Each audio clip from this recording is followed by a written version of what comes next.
Greetings. I'm Dr. Vanessa Sheppard, and I'm pleased to have the opportunity to share some of our experiences engaging racial and ethnic minority women in clinical research. I'm particularly grateful to the organizers for this session and to have the opportunity to serve on this panel with my esteemed colleagues. I do not have any financial relationships to disclose. The objectives for my presentation are to discuss some of our approaches in engaging Black women in breast cancer research, to present data related to our experiences receiving biospecimens, and to share lessons that we're learning and the hurdles that we still have to overcome as we work to have our research be simple, strategic, and sincere. While there are numerous areas wherein diversity is needed in clinical trials, our work has primarily focused on racial and ethnic minority populations. We do, however, recognize the intersectionality of factors such as age and geography, and that individuals are part of social networks that often influence their decisions and/or their ability to engage in research.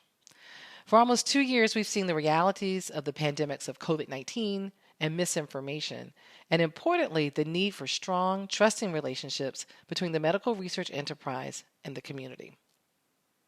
Although numerous barriers to trials have been identified, low participation in clinical trials has been a persistent problem, particularly for African Americans, and unfortunately, African Americans bear a disproportionate burden of cancer mortality.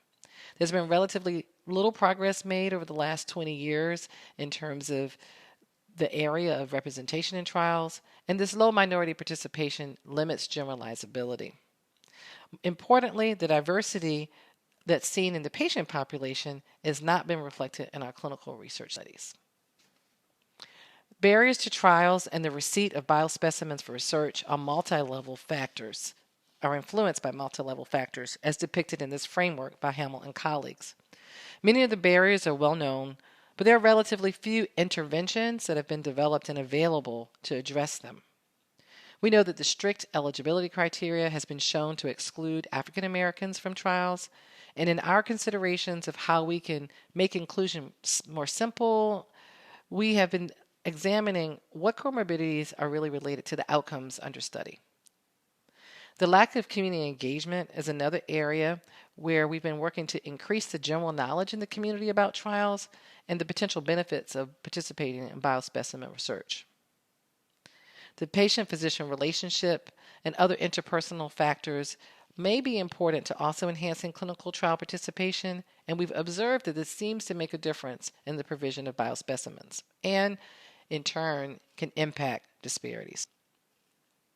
This slide highlights a few landmark breast cancer trials. Data from these trials have potential to promote health equity, and they've informed how we conduct radiation therapy, the relative effects of the safety of raloxifene and tamoxifen on the risk of developing invasive breast cancer, ovarian suppression in women with HR-positive breast cancer, and the International Cleopatra study focused on HER2-positive metastatic breast cancer had more diversity, perhaps because it was an international study. It's unclear whether these trials were designed to test racial differences, and it's uncertain if there was an infrastructure in place to identify and recruit higher numbers of Black women.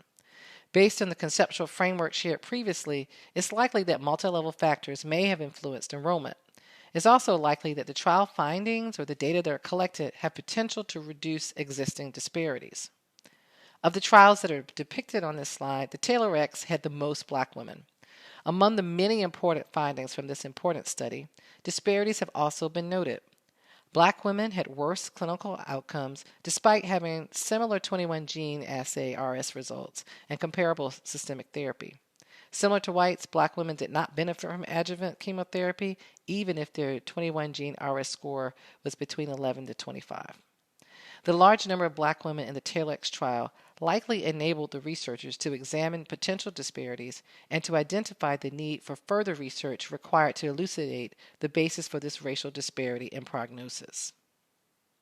At our cancer center, we recognize the persistent underrepresentation of minority populations in clinical trials as a contributing factor to disparities in health inequities. And we also feel the urgent need for broader inclusion and to address structural barriers. We are a safety net provider and serve a large proportion of medically vulnerable populations. Second, our catchment area includes over 60 localities across the state, including urban and completely rural areas. 41% of the population in the catchment are from racial ethnic minority backgrounds, and most individuals in these categories are African Americans. We're fortunate to be a part of the Minority Underserved NCORE site funded by NCI, and NCORE is focused on expanding access to research in community settings. We also have education sites within the community that we're working with to help navigate potentially eligible participants to appropriate research studies. This has been underutilized as a strategy to connect with the community, and we've been focusing on enhancing research readiness and also just to have ongoing interactions and ongoing conversations with our community. To enhance the community research readiness, our team has been strategic in documenting and integrating principles, models, and different frameworks. Our trust engagement approach was initiated and developed by work in the Latino community. Because we were not Latino, it was imperative for us to truly listen and learn how to engage the community. Despite the fact that at the time groups were referred to as hard to reach, we realized that in fact we, the researchers, were the group that was hard to reach. We focused on developing interdisciplinary teams, and we sought to include Latino researchers. And by researchers, we focused on junior faculty, clinicians, and also staff that participated or worked rather at federally qualified health centers and training them as researchers. We recruited and trained bilingual and bicultural staff and used recruitment strategies that included Latino mass media and identifying places of social interactions. We identified spokespersons to help facilitate access into the community, and depending on the study, we recognized the need to identify different types and skill sets of various spokespersons. We worked with our stakeholders to tailor strategies for literacy, linguistic, and cultural appropriateness, and sometimes there was disagreement, and it took a while to reach consensus on what were the best strategies and the messages to incorporate into our research studies. We focused on adapting this trust approach and learning from our work in the Latino population to address disparities and to promote equity among Black American women. We focused on differences in the material development and found that it was important to take into account factors such as age and regional issues, and certainly recognizing that one size did not fit all. One of the areas in where the adaptation was challenged was both in respects to identifying diverse investigators and also identifying individuals across generational cohorts. Notably, we sought PIs from diverse backgrounds, and this caused us to engage more of our trainees, thinking about the pipeline of fellows and medical students and doctoral students, and also identifying individuals from the community that could serve as lay researchers.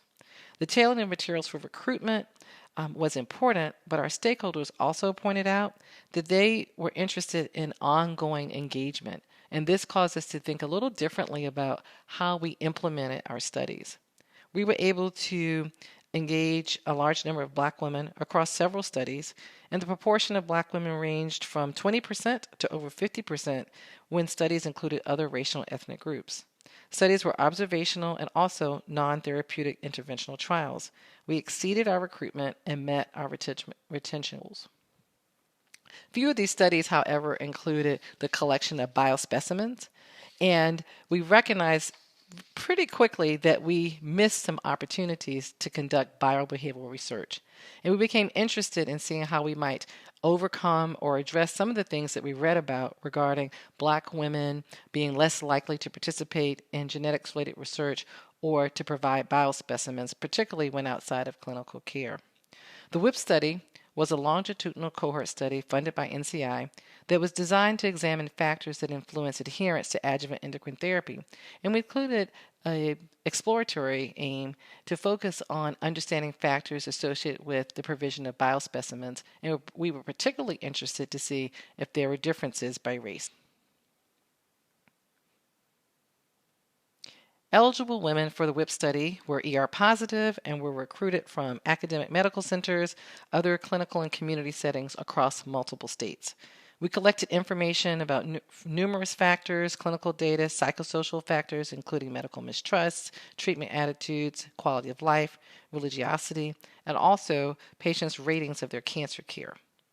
Participants received instruction on how to provide saliva biospecimens and mail them securely to our centralized offices.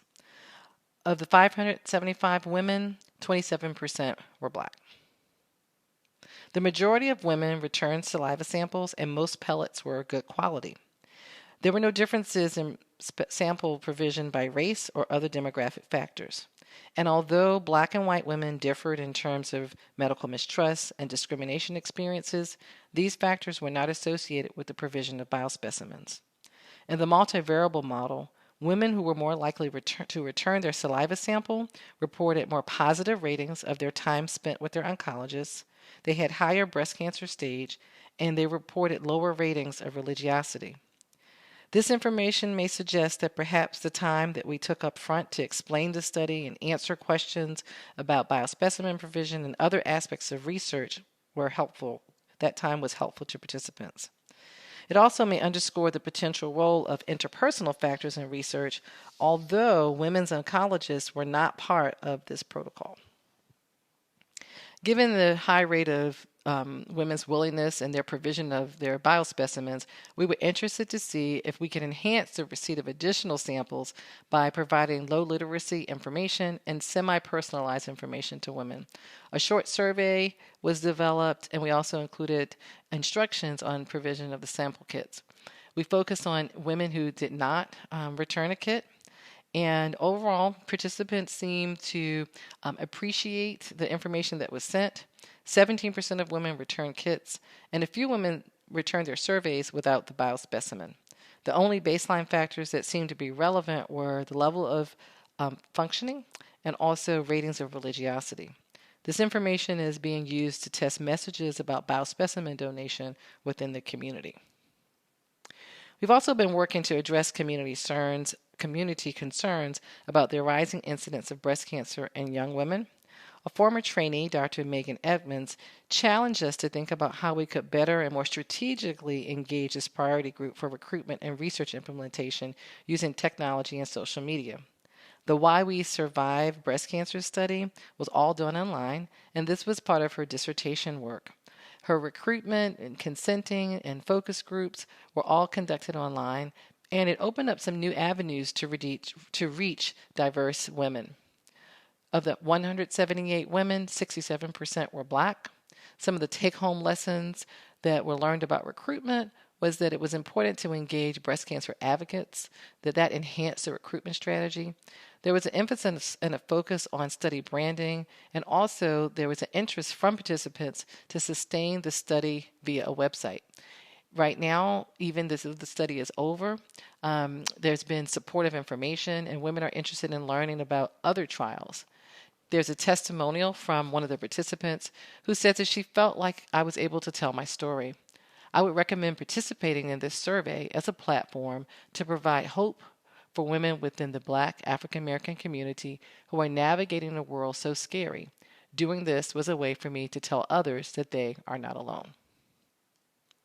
Addressing barriers to clinical trials, we recognize requires engagement from diverse catchment area stakeholders. And to that end, we've been working to enhance a general awareness about research in the community. And we've been focused on trying to develop a stable presence in our community, which requires collaborations with the medical center, the communities where our patients live, and recognizing that as researchers, we live and are part of that community. When we consider the ongoing need to enhance what happens regarding diversity, multiple units within our cancer center have been engaged in helping to improve overall trial accrual in our community. This slide highlights accruals for African Americans, who comprise about 30% of the residents in our catchment and 29% of the patient population. Each bar represents a trial category. Some of the ongoing strategies are to improve overall accrual and accrual specific for racial ethnic minorities. Some of the other areas, we've been developing our community clinical trials navigator, and that's expanding some of the other work that we've done around specific trials, but expanding it not just to be disease specific. We've been enhancing patient decision aids and tools, again, thinking about how do we educate lay audiences so they have basic information about research in general. We've been expanding the physician education and training to include nurses, how to focused on how to talk to patients and their family members about clinical trials.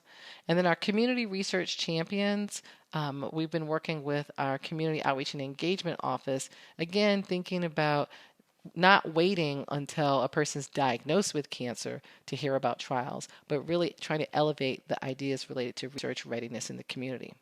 When it comes to outreach and engagement, many of us were focused on having to not just deal with cancer, but really having to think about how are we engaging our community around COVID. And this slide just highlights some of the partnerships within our state and external across Virginia and external to our state, such as with Duke University, where we celebrated the life of Henrietta Lacks and engaged a national conversation about COVID, cancer, and clinical trials. This slide highlights some of the perspectives of research participants. And as you can see here, one of the participants said that it's often assumed that people of color will not adhere to trial protocols, and so they're not asked. Another participant praised the sister study and said that they've always kept in touch and felt like that should be a model. One woman who was a participant in the SOFT trial, she said that the PIs had, she'd heard from them once, and she capitalized once, but she said she knew that it was a good trial because of what they learned from it, and many researchers are using those findings to inform their own research. Another participant who was also Black from the SOFT trial said that when she asked her medical oncologist, what were the results from the trial, that she was told, we just wait to see who lives and who dies. You can imagine how disheartening and disappointing that must have been to hear from your oncologist after you had invested your time and had been on a trial and adhered to the protocol to learn that that's the outcome that we're waiting to learn from. So when we think about engaging our communities, we are challenging ourselves and others to think about how sincere are we for change, and how are we really working to make sure that the information we collect is relevant to our communities and that we're disseminating it back to our communities in a way that they want it. One of the areas that we're focusing on is to advocate for diversity in all clinical research, to not accept excuses that particular groups don't live here or they're not in our area, that we should expect that all of our research protocols have a plan for diversity up front, that we should strive to have our findings from our research to be informative for all of the individuals that participate in those studies. So this may cause us to think about how we're powering our studies. It may raise questions of generalizability and the assumptions that we make, and also question whether or not and when we should expect that there would be stratified analyses conducted. Also, one of the things that we're thinking about is how do we evaluate the commitment to diversity and inclusion in our research protocols and our research grant proposals. One way may be to think about the teams. Are the teams diverse in terms of both discipline, racial, ethnic, and other areas of diversity? Do the teams have expertise related to health equity or disparities so that they could help with potential analyses or perhaps give input on recruitment and engagement and dissemination of data? Also, we are thinking and exploring how do we have an ongoing dialogue and communication with our stakeholders, and thinking about maybe expanding beyond our general or go-to stakeholders that we may be more comfortable working with. One of the individuals pictured here from one of our community events mentioned that we can't wait, and we, meaning the healthcare institutions, can't wait until there's a crisis to go to the community, that we have to have this ongoing dialogue so that when a crisis occurs or when someone is sick or when a clinical trial may be beneficial, that our community members know where to go for trusted information. And this is something that as we're working along with our community, that we've identified some areas that we hadn't considered, such as the need to have younger people involved. And I have to be honest, it took me back because I had still considered myself to be in the younger people group. And so this idea of how are we really showing intergenerational perspectives of research. I'd like to just thank the co-authors that worked on this work with me. And pictured here are some of our recently graduated community research champions, our pink challengers, and also one of the advocates that's worked with us through the years who started as a research participant a long time ago, and gave us lots of feedback, and still works with us today. I thank you for your time, and here's my contact information. Thank you very much.